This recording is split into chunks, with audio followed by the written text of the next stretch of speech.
23 passing touchdowns while on the move. And this one's remarkable. Mahomes was 5-0 last year when trailing by 10 or more points. That is a single season record in NFL history.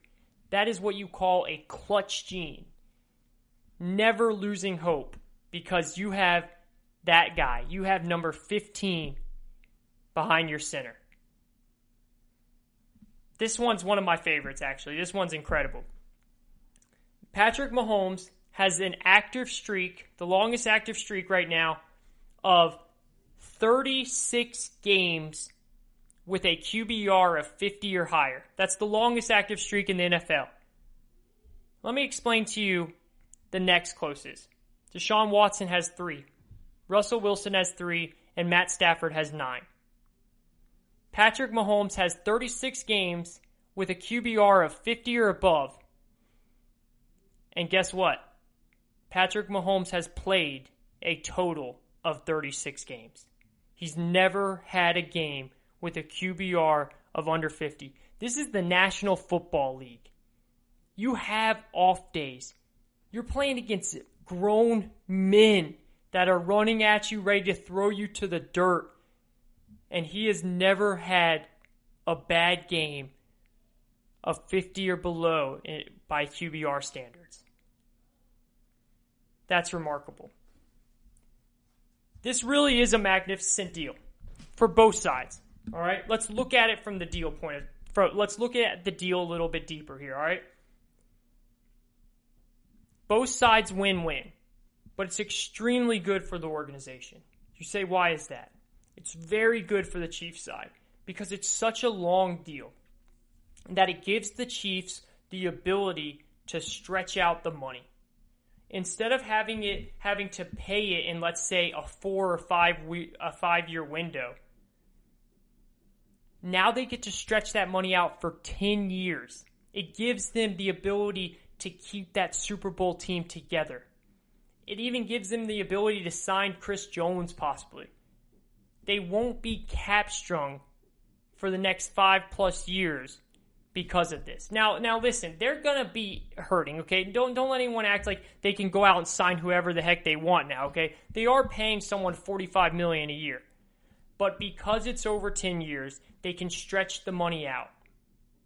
And it really helps the Chiefs side of things. Did Patrick Mahomes probably leave about $3 or $4 million per year on the table? Yeah, I think he did. Maybe even $5 million. I mean, if Mahomes really wanted to push things here, I think everyone agrees that he could have got $50 million a year. What were the Chiefs going to do? They had no bargain. They had no leverage. He just took them to the Super Bowl and won in his second year. And in his first year, if it wasn't for D Ford lining up off sides, or screw that, what if they just won the coin toss in overtime and Brady didn't get the ball right away? If it wasn't for those two things, or either one of those things flipped, not even both, they might be back-to-back Super Bowl champions. I mean, the Chiefs had no leverage here. But Mahomes was being willing to work with them. So, yeah, Mahomes probably could have got $50 million. So he probably left $3, $4, or $5 million on the table. But what's the big deal? I mean, think about it like this. And it makes me really love what Mahomes did more, you know? He is in a position, and I think most of you out there that cheer for a franchise, you've probably heard this position come from your organization before. He is in a position where most teams try and convince their players that they usually are in. You know, if not always, that they're in this. And when they're actually not in this position at all. And that's Patrick Mahomes being in the position where the team is so good, and the team is going to be so good for so many years to come, that he will make an absurd amount of money off the field in endorsements too. So In other words, you've heard this from your organization. You've heard this from people that cover your organization. If you, player X, take a little bit less off, take a little bit of money off your deal here and there, but guess what? That means we can keep this guy. That means we can keep this defender, this receiver, this tight end, and that means we're going to be a good team, which means you're going to win, which means you're going to get more endorsements off the field. That's how teams actually always try and play it with their players when they're trying to sign them. And a lot of the times, it's false. They're not in that position. Mahomes really is in that position. Mahomes already is in that position. Mahomes was in that position before these negotiations already started. So this, for once, was real. And Mahomes was willing to listen to that. And he realized that's a legit statement, actually. And that with him being an MVP and a Super Bowl champion and a Super Bowl MVP, all before the age of 25, he's going to be the face of the league if he's not already, which means he's going to receive those endorsements. And even though, I agree, even though in the NFL, the endorsement money, it's not like what you get with the NBA, okay? That's fair to say. But it's Patrick Mahomes at the age of 25 being the face of the league. So he is going to have a myriad of endorsements coming his way with no issue whatsoever. Let's play the hypothetical game. It's always fun. It's sports talk radio. It's always fun to play this game. All right, let's look at it like this. Let's say he wins another Super Bowl in the next 2 years. All right, we'll give it 2 years from now. Let's say he wins another Super Bowl. He will then immediately become the next Peyton Manning or Tom Brady. And let me explain by that. Before everyone starts freaking out, oh, Patrick Mahomes, Kayvon's already calling Patrick Mahomes, Tom Brady, calling Peyton Manning. I'm not saying that. I'm not saying that he will already be better than those dudes, or that he will have a career that is better than those dudes. I'm talking about his status. I'm talking about his image. I'm specifically talking about his status off the field. If he wins another Super Bowl in the next 2 years and is 26 or 27 years old, he will then become the new Tom Brady or become the new Peyton Manning. And those two make an enormous amount of money off the field. I mean, the money just keeps on printing for those two when it comes to off-the-field endorsements and commercials. And then, when the organization offers you $450 million over 10 years, so essentially $500 million, Mahomes then doesn't have to worry about really anything. He's set. His money's coming no matter what. He's probably going to see all of that money because I think he'll make it through all the 10 years. And then he has a team around him because he's really in that position to go and win and compete each and every year. So then more money will come in through off-field endorsements. He doesn't have to worry about the cap decreasing because of COVID, because the cap's going to decrease this next year. Everyone knows that. The cap's going to go down. He's signed now. He doesn't have to worry about it. He's getting his $45 million. He doesn't have to worry about a GM change or something of that magnitude if it was to happen, even though it's not. Their GM is brilliant and young. And every GM in the world right now would sign up to have Mahomes, so that's not, it doesn't even matter. But still, he doesn't have to worry about other factors that aren't in his control. He can just play football and be Patrick Mahomes. You know, it's funny. When I first saw that they got him to agree to a 10-year deal, Because at first the money amount didn't come out, right? So we're all sitting there, we're on Twitter, we're reshefting Adam Schefter's page. We know how it all is. We see the 10-year deal, all right? So I immediately thought a couple things. First, I thought this has to be a percentage of the cap, right?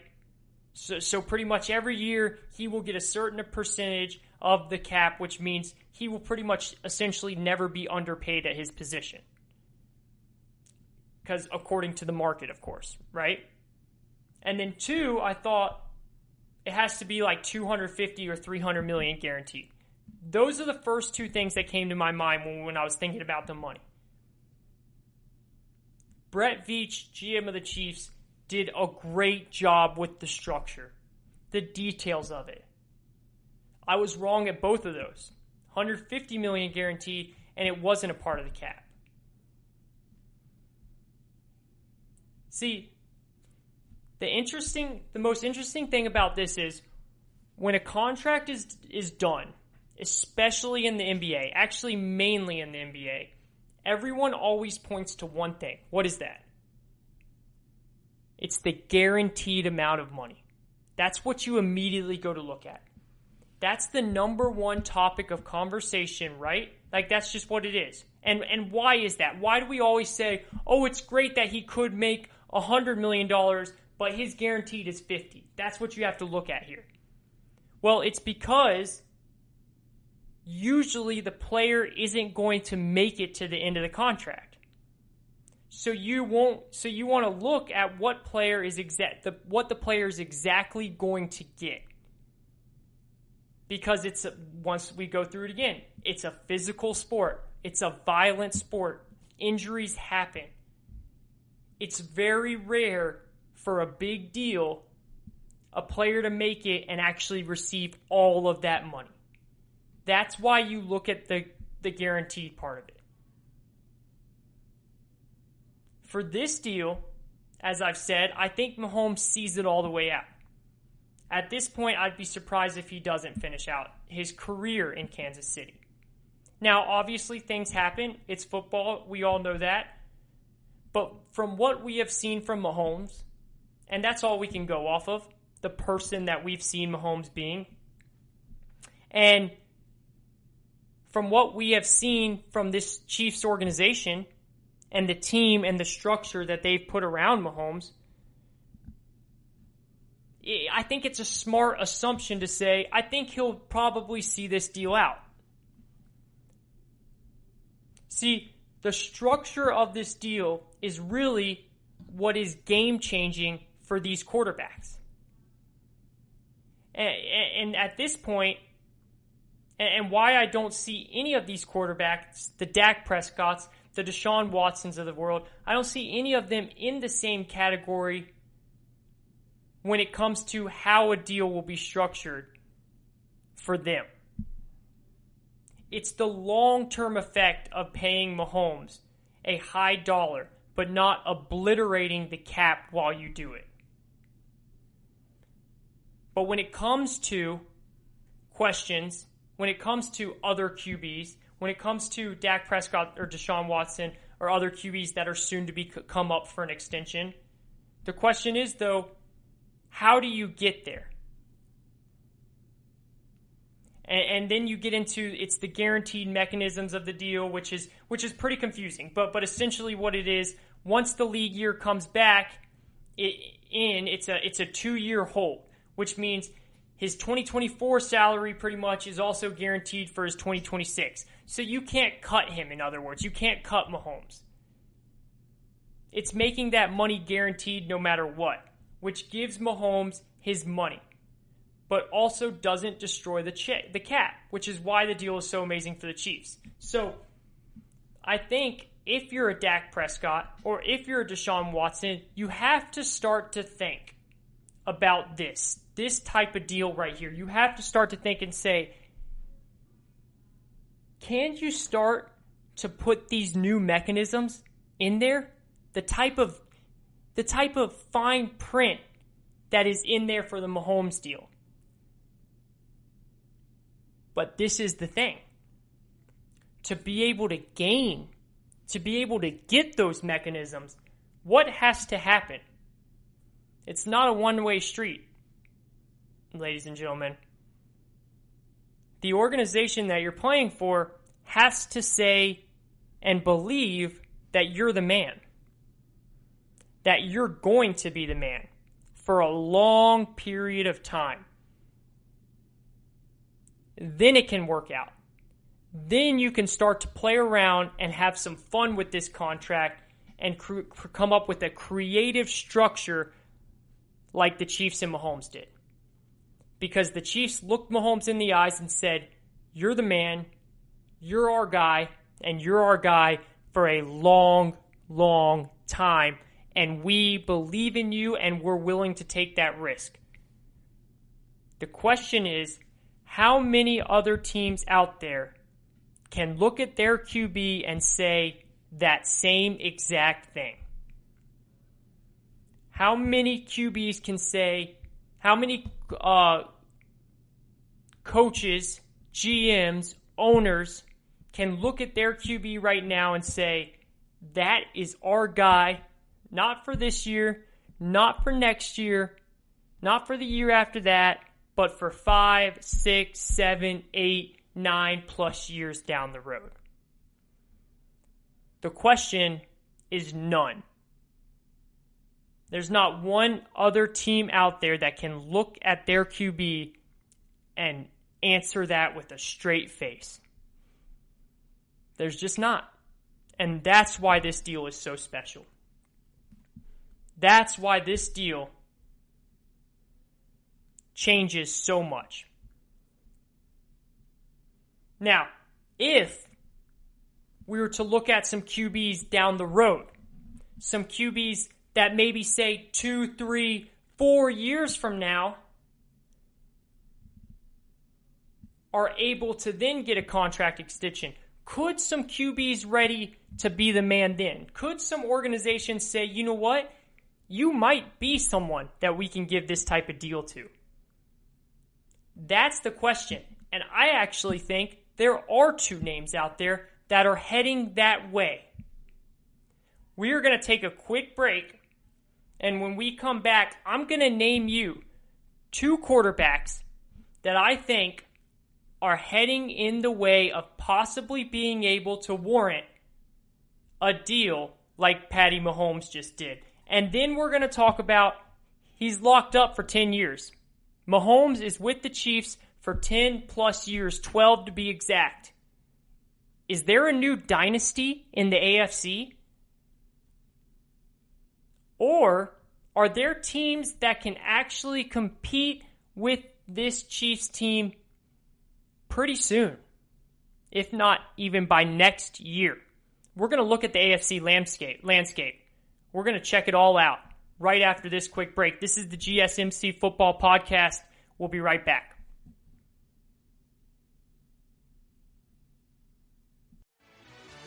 Check out the show that's built on the MMA. From the UFC to extreme cage fighting, they got the fights covered. Check out the GSMC MMA podcast. Get the latest news on past or upcoming fights. Join us as we talk to and about some of the biggest names in the MMA, past, present, and future. When it's the fight game, there's just one show to check out. GSMCpodcast.com/MMA-podcast. Don't forget to like them on Facebook and follow them on Twitter. Visit GSMCpodcast.com for more info.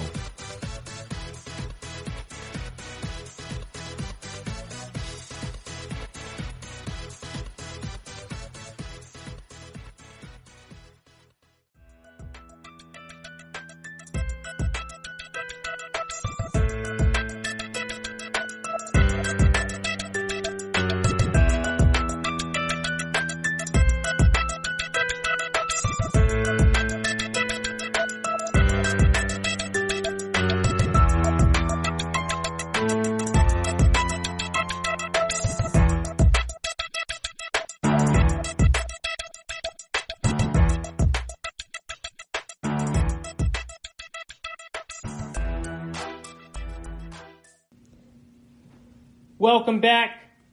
Thank you everyone for tuning in. This is the GSMC Football Podcast. I am your host, Kayvon. The GSMC Football Podcast is brought to you by the GSMC Podcast Network. And we thank you all for tuning in and listening to us today. We've really had a lot of fun. For anyone that's just now tuning in or checking out this segment of the podcast, well, we appreciate that. We definitely do. But we talked about a lot of good stuff in the beginning too. First NFL deal, 10 plus years. That's record breaking for this sport, for this physical sport. So what does it mean then for a quarterback to get paid in a physical sport like this 10 years out? That's things that we talked about. And then from this instance, this standpoint, the Chiefs and Mahomes, they worked so well together. They were quiet. They were diligent. They didn't let things leak. They didn't talk and put things out to the media about each other and other sides. They did it the right way. And it makes you wonder, other, franchises and QBs or players in general that are going into these debates, sometimes, and I get it, it's part of the process. Things happen. Things get dirty. And sometimes you have to put those things out there as a leverage. This was just perfect all around for both sides. But sometimes it works out if you're willing to work together. It works out for both sides. And that's what this deal did, essentially. And now I want to look at, what does this mean for some QBs going forward? Okay, we know about the QBs that are coming up. We know about Dak and his deal that he wants. We know that Deshaun Watson is up next on deck. And is he going to get a deal that is in this realm, in this ballpark even? Is anybody willing? Is any franchise out there going to be willing to give a player this deal? And is any player going to want a deal this long? See, that's the one thing that's so interesting about this. Mahomes is 24 years old. He's 24 years old, and he easily could have gotten a 4 or 5 years deal and came right back on the market 4 years later and cashed in for another massive paycheck. So he changed the way that these QBs and these QBs might be telling their agents to think. And then the Chiefs changed the way that organizations might be thinking of, wow, we should start to push more of a player to go this long. But then it comes down to, is the player worth it? Is he your guy? It's not every day that you can feel comfortable giving a player a 10-year contract. It doesn't always work out well. And it's not always going to. Mahomes felt confident. The Chiefs felt confident. What happens from here? So I want to look at some QBs going forward. I want to give out some names there and see where are we at with the rest of the NFL. Are there any QBs that might actually get this type of contract, or are there franchises out there that are willing to give these QBs this type of contract? And it's always interesting because, when you look at the NFL as a whole, one point Eli Manning had a better salary than his brother Peyton Manning. I don't think anyone would say Eli was better than Peyton. I don't think anyone would say that. But that is just how it works in the NFL. It's that whole notion of, you're up next, well, then you're going to get that next big deal. And then boom, next thing you know, you're the top paid quarterback in the NFL for a whole 2 seconds, because then the next quarterback up is going to get the next one, and so on. It's a timing thing. That's just how it is with these contracts. So it brings up, what does that mean for the next QB? As we all know, we have the 2 QBs down in Texas.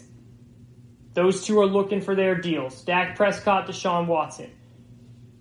And Dak Prescott, he only has a few days left to find, to be able to come to an agreement on a deal with the Cowboys.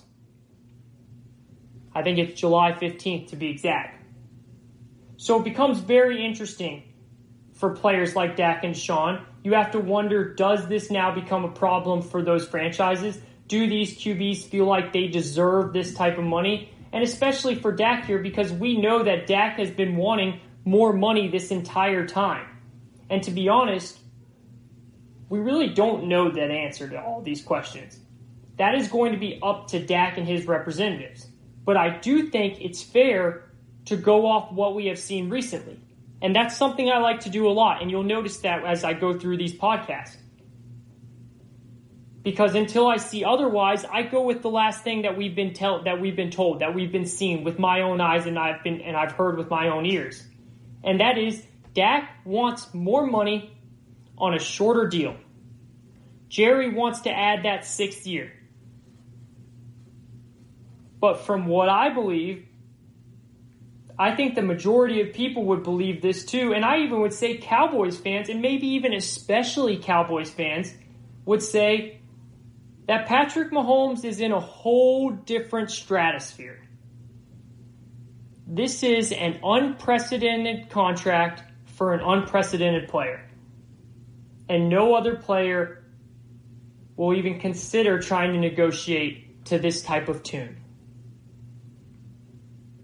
And you know what's crazy? Normally, it would never be that way. Normally, like I said, if your time is up, that's what you're going to get. That's what you deserve to get because that's what the market is telling you to get. Even if your credentials and accomplishments don't even level up to what that QB before you got, you're still going to pass him.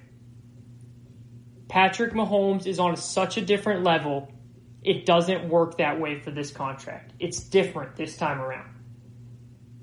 I mean, look at Russell Wilson, Super Bowl champion, non-debatable top 3 QB in the league, someone that everyone would love as their QB. And Patrick Mahomes is still getting $10 million more a year than him, and nobody blinks an eye or has a problem with that. But let's look at it from Dak's perspective. Because Dak's the one here. Dak's the next one. This year, if Dak plays on the franchise tag, which he already has signed, so he will play for $31 million if they can't come up with a deal. Then next year, he can play under the franchise tag again for about $37 million. Which means there's no way Dak is going to take less than 36 or 37 a year for a long-term deal, right? Well, is he worth that? Well, that's a different conversation for a different day. Me personally, I don't think so. I wouldn't even give him close to that amount of money.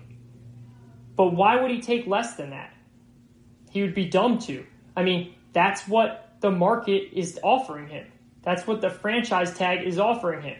And then he can become a legit free agent and hit the market like Kirk Cousins did, and he can cash in like no other. So Dallas really blew their opportunity to sign him long term.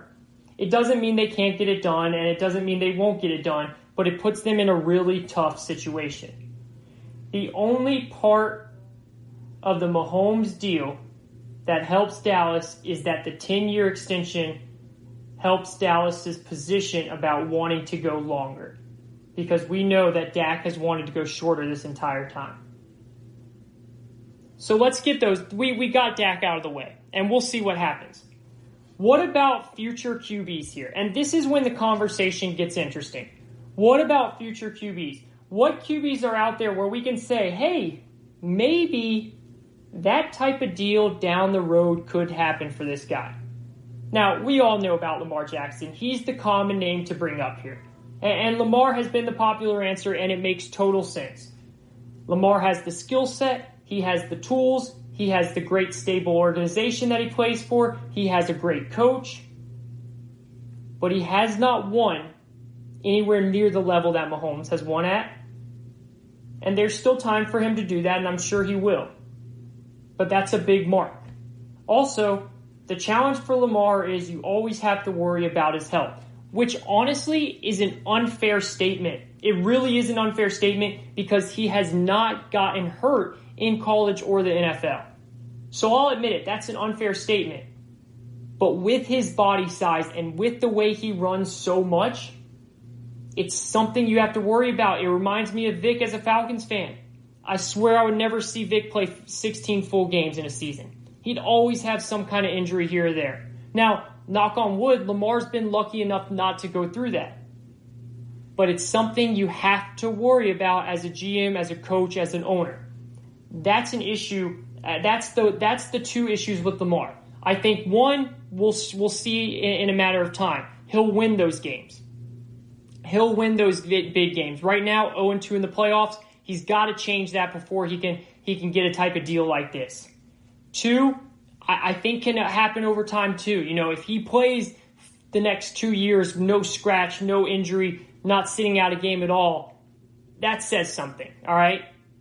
That says something, and then you can say, hey, well, his running style, yeah, it scares me, but there's no facts that he's getting injured from this. You can say that then if you go into that 2 years down the road. Now, here's another name that I think is really interesting, and it's going to be a shock. Kyler Murray.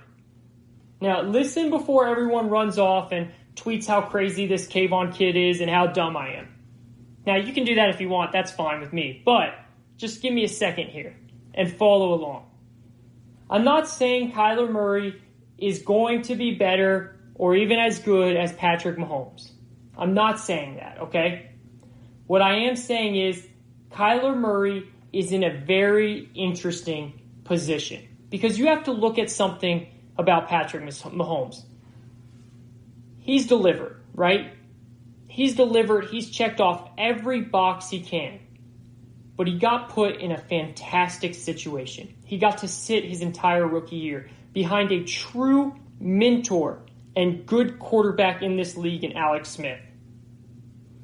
He got put with one of the smartest offensive head coaches in the league and one of just the greatest coaches. I mean, just from the standpoint of connecting with your players, Andy Reid is awesome. He got a great GM just taking over in Brett Veach, who's young and has learned his way to run an organization. And he got a loyal fan base in Kansas City that fell in love with him instantly. Those type of things matter when it comes to a massive deal like this. Those things are huge when it comes to a massive deal like this. So, Kyler Murray. First of all, he has the star power, baby. You gotta have the star power to gain a contract like this. You just have to. That's what pro sports is. Kyler Murray has the star power. He's a born athlete. First player ever to be drafted in the first round of both baseball and football. I think he went like 8th overall to the Oakland A's and then went number 1 overall to the Arizona Cardinals. I mean, that just does not happen. That's a phenomenal athlete. That's a star. So he has that going for him. Then, now he just got a stud receiver, top 3 receiver in the league in DeAndre Hopkins. Okay? He has other weapons coming his way. He has other weapons that are learning. The offense is getting better as he goes. And then this is the biggest point in all of this. He has a coach that is building a system for him. He had a coach hired. He didn't have a coach hired. I don't want it to seem like he went out and hired this coach. The GM, the owner, said, we need to bring someone in that loves this guy, that knows how this guy works at his best, and that will build a system strictly for his strengths. And that's what they did when they brought in Cliff Kingsbury. Now, the book is still out on Cliff. Can he be an NFL coach? Can he be innovative enough to really put together some serious offensive plays that will confuse defenses? Can he go into halftime and change those plays up after the defense is starting to catch on what they're doing in the first half And after having a great season, which I think that they could this year or the next year, can he then keep expanding that playbook so that they don't start to run out of gas and people start to figure out who they are and what they do easily? Those are all things that we still have to ask about Cliff Kingsbury, but I'm talking about what the Cardinals did. The Cardinals went out and did everything for this young man, for this young star in Kyler Murray. They're trying to go that same route that Patrick Mahomes is and what the Chiefs did with Patrick Mahomes. And because of that, he could be in a position 3-4 years down the road from now where he might be able to receive a type of deal like this. Now, he has a long way to go. The coach has a long way to go. The organization has a long way to go. There is no doubt about that. But from the standpoint of what the Chiefs did with Patrick Mahomes, the Cardinals are doing something similar. And it's going to be really intriguing to watch. So, I want to move on now to a fun question. How do you beat the Chiefs? What happens from here? Does anybody put pressure on the Chiefs, or are we watching a new dynasty be made right in front of us at this moment? That's the question. So, first of all, I'm going to give you the answer. There are some teams out there that are going to be able to compete with the Chiefs, or that should be able to compete with the Chiefs. Might not be right now, might not be next year, but it's going to be soon. The first thing you have to look at is this. Yes, the deal is team-friendly for the Chiefs, right? Okay, they got a 10-year deal that stretches it out so they can pay him in a longer period of time so it doesn't hurt him right away. But with all that being said, we're still talking about $500 million going to one single person. That is a lot of money. Yes, it helps him out that it's stretched out. And yes, I talked about that earlier in the show. And I still stick to that. But it's still a lot of money for $500 million to be going to one player. It's still going to hurt them a little bit. They'll find ways of being flexible because they're a good organization, but they're not going to be able to keep bringing in player after player. It's going to be up to the way they draft and the way they develop quickly. So that's one thing. Part of the formula of beating a team. What is that, It's when a team puts a lot of money into one player, it can hurt them. Even though we all agree Mahomes left some money on the table, even though we agree that this deal doesn't kill the franchise like it would if they went shorter, but that's still one part of the formula. It's still one thing that you look at, all the team's number one goal. If they could pick the way they can always run a franchise, draft a QB, build around him, win a Super Bowl before that QB rookie deal is up. Boom, that's how you do it.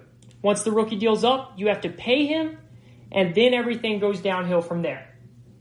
Now, let's look at the landscape of the AFC. That's the next thing. Are there horses in the race that can keep up even though this other horse is going to be dragged down because one player got a big contract?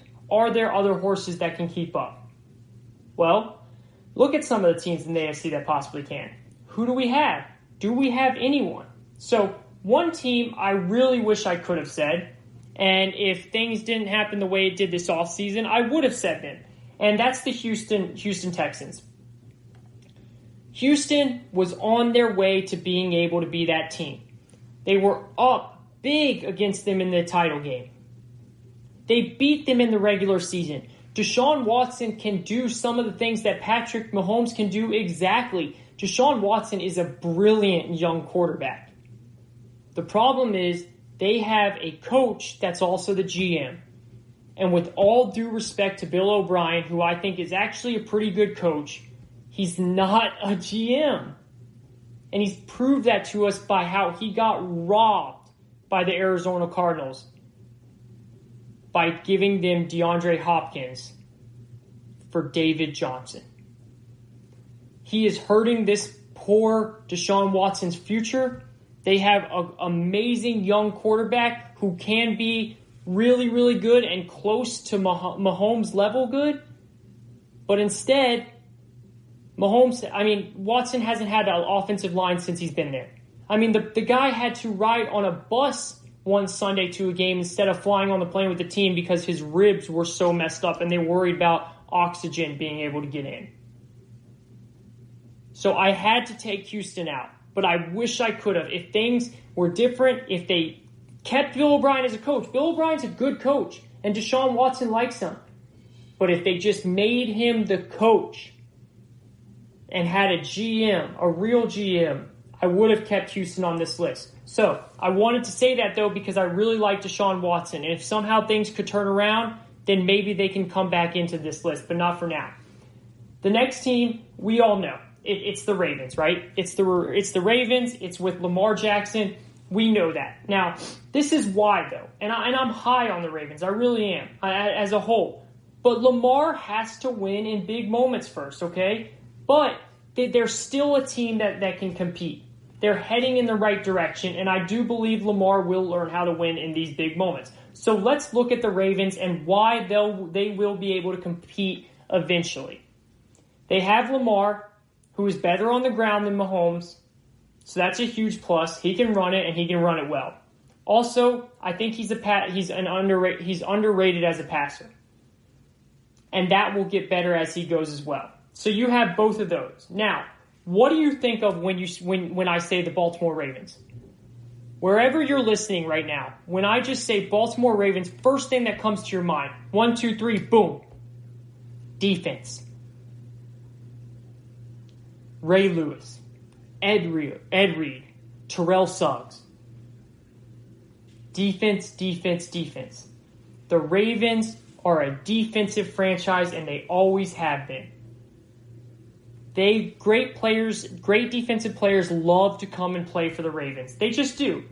The best way to beat the Chiefs is to slow Mahomes down, just like the 49ers did for 3 quarters. And then Mahomes exploded because the defense got tired and Mahomes put up a remarkable fourth quarter show. But they did slow him down. They showed part of the secret to be able to beat them.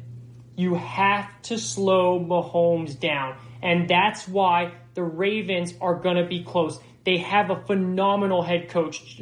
John Harbaugh is one of the best head coaches in the league. They have a really good, stable organization just like the Chiefs do. They're always on the same page together. They've got a good young quarterback who's on his rookie deal for the next couple years too. So they can keep building that defense, keep building the offense around Lamar. That's going to be a scary team, especially once Lamar learns how to win in big moments. The second team, you guys are going to think I'm crazy about this. I know it already. A lot of you are going to think I'm crazy. And I'm not saying that this team is for sure going to be able to play with the Chiefs, but they're heading that way. Who is that? It's the Las Vegas Raiders. You want me to say that one more time? It's the Las Vegas Raiders. I know. Just hear me out. Follow along for a second here before everyone goes ballistic. Give me a minute. John Gruden has a 10-year contract. He's safe. He's not going anywhere. He's hired his GM, Mike Mayock. That is his guy. So they have the power. Gruden is in charge. Both him and Mayock are obsessed with the Chiefs. They've both been on record for it, and they're doing everything that they've done last offseason and this offseason in the draft and free agency to beat one team and one team only, the Kansas City Chiefs. It's kind of like this for all my NBA fans out there, and I'm a huge NBA fan. I know this is a football podcast. We'll stick to football, but I love following the NBA, so I'll use references sometimes because I think both of the sports you can compare at times, especially the storylines. Daryl Morey, general manager of the Houston Rockets, was obsessed with beating the Warriors for a couple years. He was obsessed with it. He was fixated. That's all he could talk about. That's how he went about his day. That's how he scouted his players. That's how he drafted players. That's how he brought players in for free agency. That's all he cared to do. That's what the Las Vegas Raiders are doing right now. Go look at their draft. They didn't go and take Jerry Jeudy or CeeDee Lamb, who are two more polished receivers. They took Henry Ruggs. Why? Because he reminded them of Tyreek Hill. They brought in Tyrell Williams. Why? Because he's a speedster.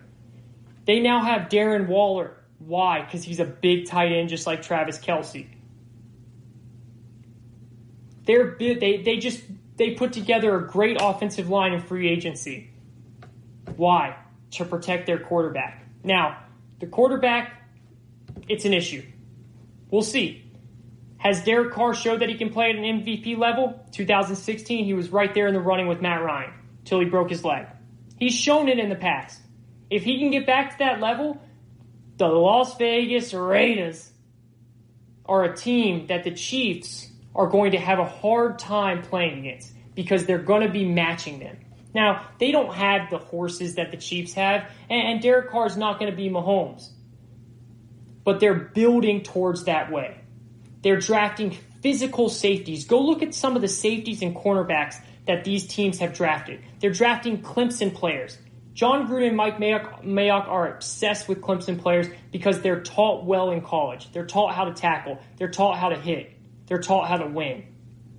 They're bringing in winners. They're bringing in physical players because the way to beat the Chiefs is either you outduel them, you go in a shootout and outduel them, or you rough them up and you get physical with them. You put them on the ground. You line up right on Tyreek Hill, right on the line of scrimmage, and you don't let him off that line. You hit Patrick Mahomes at every chance you can. Always playing fair, of course. I'm not talking dirty, but that's what they're doing. And John Gruden, I think, is a brilliant coach. I've always liked him. I'm happy he's back in the NFL, and the Las Vegas Raiders are special with him as their coach. And they're going to be proving something. They're going to be heading towards that direction. They're putting together a team that they believe will eventually be able to compete with the Kansas City Chiefs. So those are the two teams that you have to look at as you go forward here in the AFC, okay?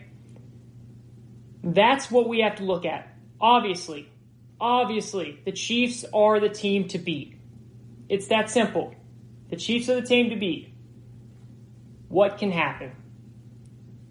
All right, how can that change? I think the Ravens are on their way, and I think the Raiders are not as close as the Ravens, but they're trying to get there. They have the great mentality. They're going through the process, and eventually they'll be there. And it's the NFL. That's why we love it, because things change year and year. So, we are now going to take a quick break. When we come back, we're going to finish the show off with one more segment. That's right, one more segment, and it's the best one, ladies and gentlemen. We are going to dive in to 10 players that have the most pressure on them going into the 2020 season. Is your team or your favorite player one of those? Stay tuned. We will be right back after this break. This is the GSMC Football Podcast. I am Kayvon Izami.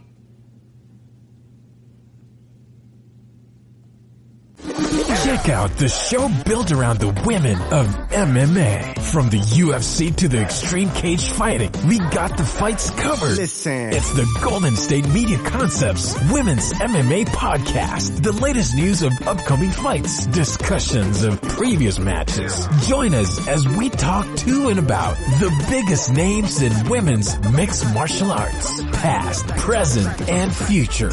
When it's the women's fight game, you know where to listen to. The Golden State Media Concepts Women's MMA Podcast.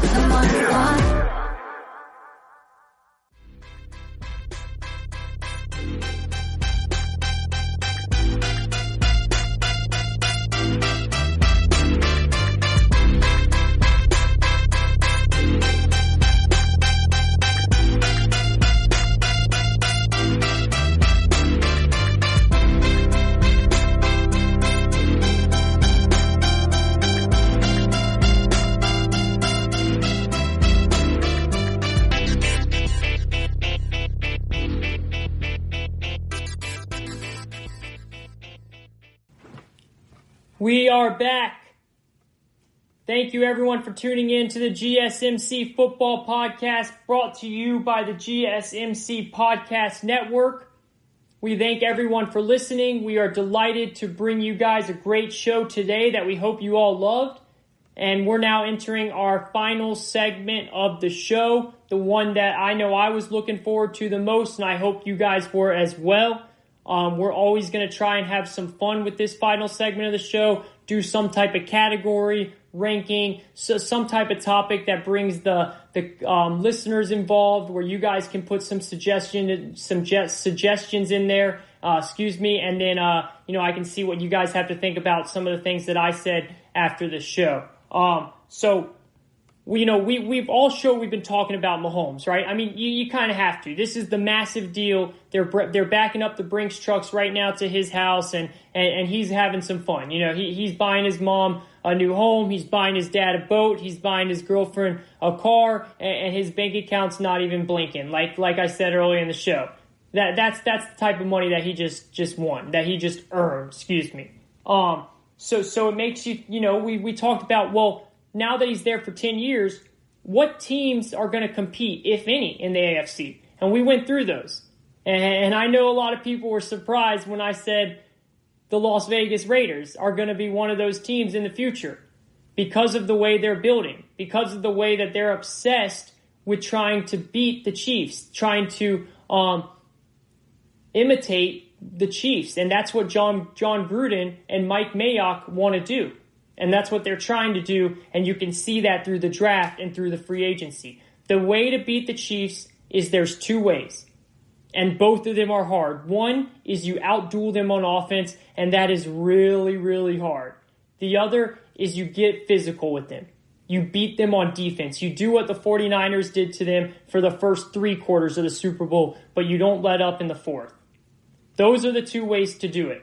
The Ravens are closest to being able to do that.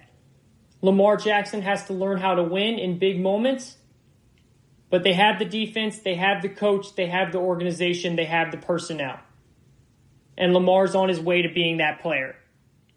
And the Raiders are far, not too far. They have to see what happens with Derek Carr. Is Derek Carr able to come back to himself? And that's going to tell a lot. So, what we're going to do now, though, to finish out the show, and all that stuff I just went through, you guys can all listen to that on the podcast whenever you tune in. But what we're going to do now is we're going to look at going into this 2020 season. We thought about Patrick Mahomes. Now that he's signed a 10-year deal, he's already had 1 Super Bowl, right? So it's not like he has pressure to go out there and win a Super Bowl now.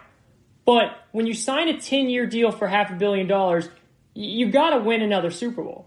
You have to. And hopefully you win 2 or 3 more, really, to be honest, out of those 10 years. But you have the pressure to win another Super Bowl. Now, it's not immediate. You just won one. You don't have to go out and win one again this year, even though they have a great chance to. But it made us think, who are the players going into this 2020 season with enormous pressure on them? Who are the players that are, walking into training camp at the end of the July saying, man, I gotta perform. Whether that's because their contract's running out or they haven't lived up to the hype in their performance over the last couple years, or maybe the fan base is putting pressure on them, or maybe a new coach is there and a new GM is there and they didn't draft this player. That's some of the criteria we looked at when talking about this. Now, I want to be clear. We are not ranking these, okay? So I'm going to go through a list of players, but that doesn't mean that number 1 has the most pressure and number 10 has the least pressure. This isn't ranked in that order. It's just 10 players. All of them, in my eyes, have pressure going into this season for one reason or another. First, Baker Mayfield. You got to look at Baker Mayfield when it comes to pressure, all right? He's someone that puts it on himself, too, by the way he acts. Now, he came out earlier this offseason. He said he's going to change the way he does things. He's not going to be all cocky out there. All right? He's going to try and be a better leader. We'll see how that works for him, and I give him props for trying to work on that. But let's just look at the stats. His rookie year, 63.8% completion percentage, 3,725 yards, 27 touchdowns, 14 interceptions, and a 93.7 quarterback rating. Pretty good rookie season. Now, I will admit, if you go look at the schedule, he beat up on a lot of bad teams. But the numbers are good. Now, this sophomore slump, it was not good. 59.4 completion percentage. 3,827 yards. The yards went up. 22 touchdowns went down. 21 interceptions went up. And a 78.8 QB rating went down. That's not a good sophomore year. Now, I will admit, a lot of these issues were not his fault. John Dorsey, the GM, he thought he was trying to be tricky and he brought in Freddie Kitchens as the head coach. Not a good move. Freddie was not ready to be the head coach in the NFL. The system was off and it was not collaborating well with Baker. All right? He had a terrible offensive line. The offensive line couldn't give him 2 seconds to even throw the ball. Odell and Jarvis played hurt the entire year. So there are excuses there. There's no doubt about that. But this is the number 1 overall draft pick. He's going into his 3rd year, and the Cleveland Browns organization better see some serious improvement, or Baker Mayfield is going to be on the hot seat. And once again, Cleveland might be looking for another QB. Another player is his teammate, Odell Beckham. Now listen, I know you guys are going to say this is crazy. And I'm not saying that he's on the hot seat in terms of, he's going to be out of the NFL or anything like that. But he might be traded again. And that will be 2 teams in the span of what? 4 years? 5 years? And then going from the Giants into the Browns where he hasn't lived up to the hype that and I get it. He was playing injured. He came out and said that. And that's why he gets another season. And he's so special and so talented. He'll get another season after that and another, and he should because he's that good. But it starts to look bad if you get to keep getting traded. One time, you can say, hey, the Giants, Gettleman came in, he didn't like me. He traded me. That happens. You can't now go to Cleveland and get traded again and point the finger again. You got to show up this year. And what works best for both of these is you can combine them. If Odell shows up, it helps Baker. If Baker shows up, it helps Odell. If both of them play to their potential, they will be off this list in a heartbeat, and they'll be looking at a possible playoff run. It's that simple. They're huge for this team. So, Odell, that's another one. The next, Cam Newton. This is an obvious one. All right, Cam Newton got cut from the Panthers this offseason. Didn't look like anyone was going to sign him. Now he gets picked up by the New England Patriots for pennies on the dollar. We talked about this in my episode that dropped on Sunday. Go check it out.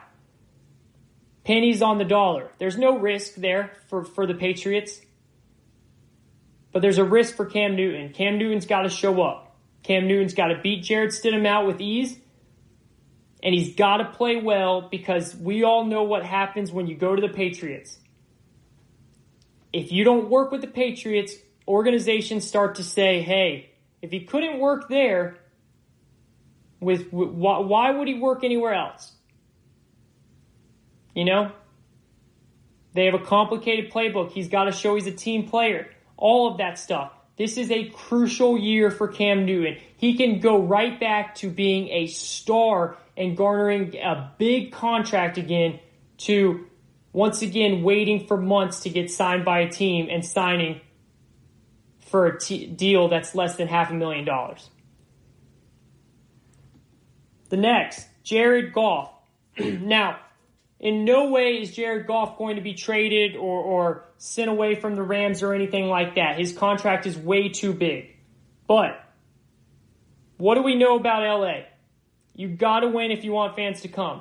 Now you have a brand new stadium where your owner put in his money, and it's going to be one of the richest stadiums we've seen, in all of the world. You got to show up. You have to produce, and it starts with you, Jared Goff. You had a really rough year last year compared to your freshman year. Jared Goff does best when the play action pass is working. They weren't able to get that going with Todd Gurley last year. Is Sean McVay going to be able to change up and add new things, new wrinkles to his playbook? He's still a genius offensive mind, one of the brightest in the league. But coaches are starting to get onto him, and ever since Bill Belichick solved him in that Super Bowl, things have gone downhill. Jared Goff and Sean McVay are a duo. Jared Goff has got to take a step forward again in LA, where you have to win for fans to come. And in that new arena, that owner is going to want fans to come. Another quarterback that's in the situation, just like Jared Goff, Derek Carr. We just talked about the Raiders. I'm high on the Raiders. I like the way they're going. I love the pieces that they're building in their offense. But it all comes around their QB, the most important position in the game. New stadium in Las Vegas. Fans will show up.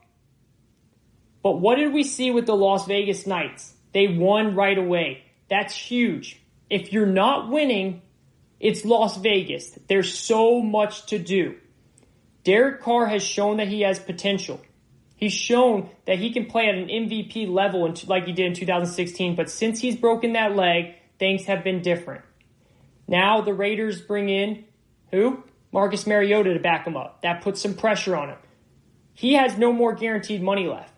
They can get out of his deal with no issue next year.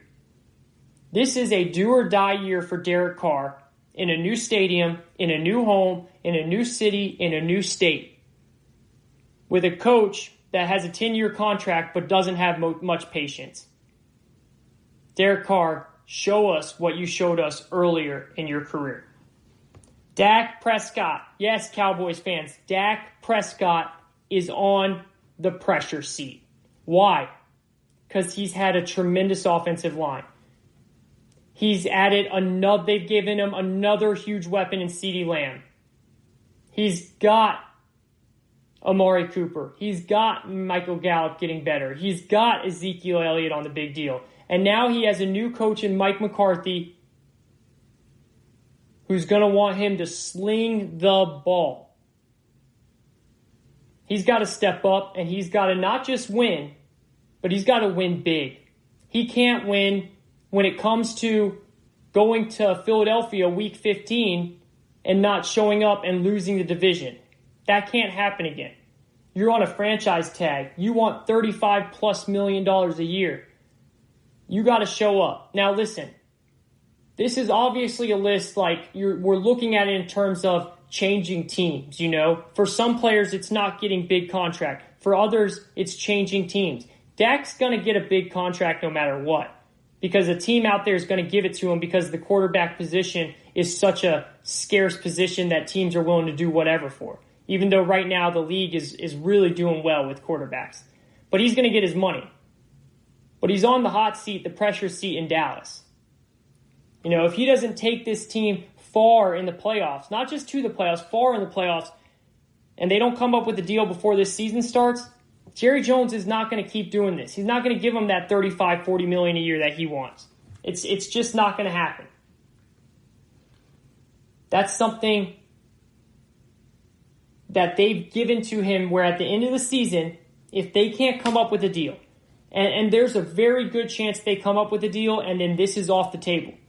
Even though you could even argue that he has more pressure because he's just signed a massive deal. So he's got to show up. There's both ways to look at it. I look at it this way for the Cowboys and for himself, if he wants to be a Cowboy, which he has admitted, and if he wants that $35 million a year, which he says he wants, $35 million or more, just go out and do it. They've given you the weapons. You have you have maybe the best roster in the NFC, especially on the offensive side of the ball. Not so much on the defense. But you can do it. So go out there and show that you can do it. And then put all that behind you with no issue. The next one, Dwayne Haskins. Now, Dwayne Haskins is not going to lose his position on the team. He's not going to not be a QB with the Redskins anymore if he has a bad season. He's not going to get kicked out of the NFL or anything. But he has to take steps forward in year 2. He did not have a good rookie year. Plain and simple. He did not have a good rookie year. He's got to show steps forward because this is not the head coach that drafted him. This is not the GM that drafted him. Those people are out. Here comes Ron Rivera. Ron Rivera already brought in his backup quarterback in Carolina, in Kyle Allen, just in case Dwayne Haskins wasn't able to learn his system quick enough. Dwayne Haskins has to show a big leap forward under a good head coach in Ron Rivera, and I believe he will. I liked Dwayne Haskins coming out of college. I did. But he's got to show that leap because this is not the people that drafted him. They're not there anymore. So that becomes a question mark if he doesn't do well. Going into year 3, it's going to be like, well, then you're really on the hot seat. You really start to become, oh my goodness, it starts to become something that he really has to sweat about. He does well in year 2, then it's just smooth sailing, getting better from there. Next one, Dalvin Cook. Now, this is interesting. A lot of people say, why would you put Dalvin Cook on there? Okay, and this is why. There's no doubt that the Minnesota Vikings are a better team when they use Dalvin Cook the right way. Kirk Cousins, just like Jared Goff, he's at his best when he's in play action mode. That's just how it is. Mike Zimmer, he's an old school, pound the ball on the ground and play good defense type of coach. And then Gary Kubiak is now replacing Kevin Stefanski as the OC, who's a great offensive mind and also loves to run the ball just like Mike Zimmer. They're going to run the ball like no other. So if they don't come up with a deal this offseason, which I don't think the Vikings are going to pay him yet, why would they? What do we know about the running back position? It's not valued as much anymore. It's not. These teams are just not giving these running backs a big deal. The Vikings drafted a player in Alexander Mattison who they really like. And he kind of showed out some last year when he was playing in place of Dalvin Cook. Before last year, Dalvin Cook has showed us that he has not been able to stay healthy for a full season. Then this last year he comes out and he balls because he was healthy all year. Dalvin has to show to the Vikings, to Coach Zimmer, to Coach Kubiak, that he can, one, stay healthy for a dual amount of years, 2 years in a row, and then 2, that he's not a one-hit wonder, that he can keep that type of play up, that he can keep producing that type of play which produces wins. He has leverage because they need running backs for a quarterback like Kirk Cousins. Kirk Cousins is nowhere near the quarterback that he is without a good running back. But Mike Zimmer believes in his system so much that he is fine with taking Dalvin Cook out and not paying him that money and instead using that money for the defensive side of the ball or the offensive line and plugging in someone on a rookie deal like Alexander Mattison. He will do that in a heartbeat. Next, last 2 right here. This one I think has the most pressure out of everyone. And I said I'm not ranking them, but I will go out and say that because I think a lot of people will agree it. Mitchell Trubisky. Mitchell Trubisky is officially on the hot seat. They bring in Nick Foles to challenge Trubisky. A lot of people think Nick Foles might win out that job. I don't. I think Trubisky's better than Nick Foles. I do. I fully do.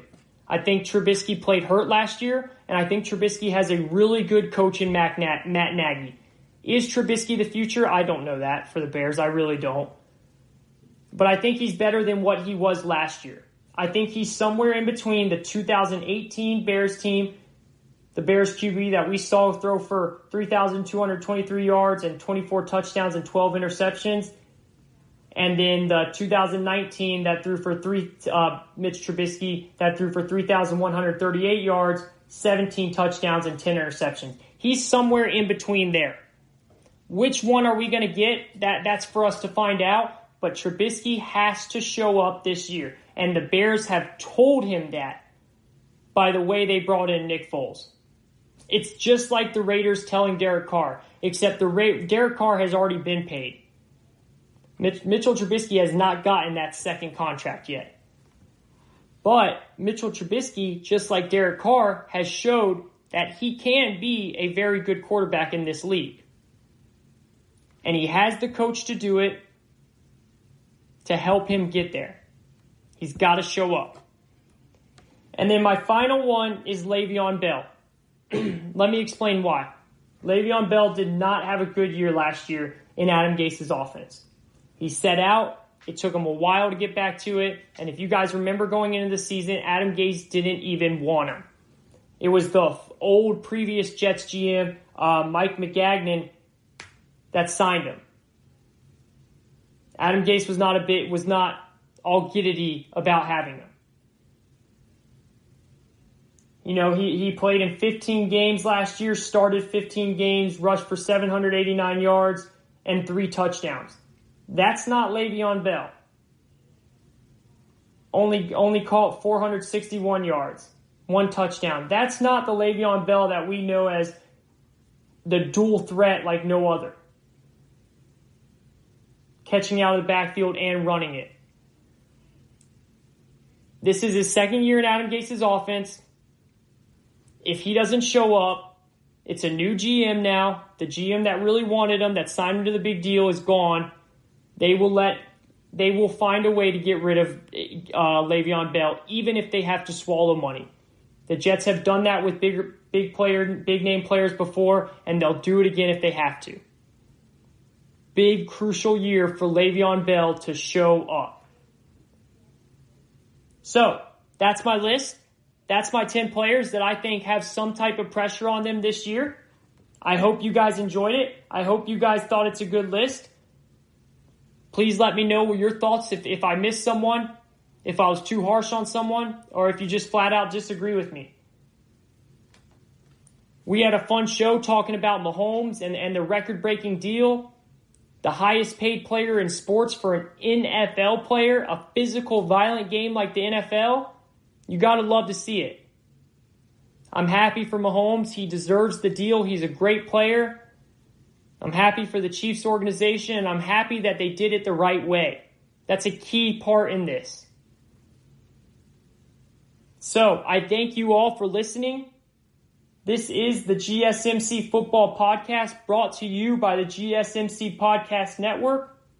I would like to ask that you please remember to subscribe to the show and write a nice review that really helps us. That would be truly greatly appreciated. Also, if you can, please follow us on Facebook, Twitter, and Instagram. Thank you, and have a great night. I am your host, Kayvon Izami, and this is the GSMC Football Podcast, brought to you by the GSMC Podcast Network. Have a great night. Tired of searching the vast jungle of podcasts? Now listen close and hear this out. There's a podcast network that covers just about everything that you've been searching. Hey! The Golden State Media Concepts Podcast Network is here. Nothing less than a podcast bliss with endless hours of podcast coverage. From news, sports, music, fashion, cooking, entertainment, fantasy, football, and so much more. So stop lurking around and go straight out to the Golden State Media Concepts Podcast Network. Guaranteed to fill that podcast itch. Whatever it may be. Visit us at www.gsmcpodcast.com. Follow us on Facebook and Twitter, and download us on iTunes, SoundCloud, and Google Play.